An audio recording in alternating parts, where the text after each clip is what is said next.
పాపం పాపంగా కనబడదు, కానీ పాపం పలు రకాలుగా మనుషులకు కనబడుతుంది. వినాలి,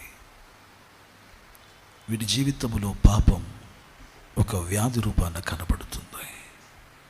వీరి జీవితంలో పాపం బంధువులందరూ ఉన్న వాడిని ఒంటరిగా చేసింది. వినాలి వినాలి వినాలి, వీరి జీవితంలో ఉన్న పాపం విడుదల పొందుటకు అవకాశాలు దగ్గర ఉన్నను దాని ఎద్దకు వెళ్ళనివ్వలేదు. ఎలాగ లేఖనం మాట్లాడుతుంది, దూత ఆయా సందర్భాల్లో వచ్చి ఆ నీళ్లను కదిలించేవాడు.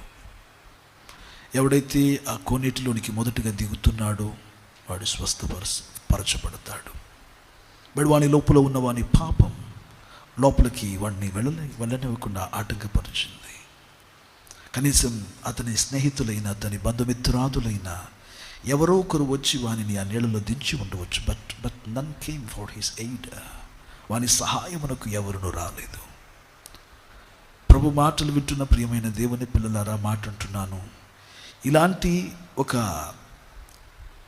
విడవబడిన ఒక దయనీయమైన స్థితిలోనే యేసు వానిని వెదకి వచ్చి ఒక్క మాట మాట్లాడగా వాని జీవితమే మారిపోయింది. యేసునే నామమున.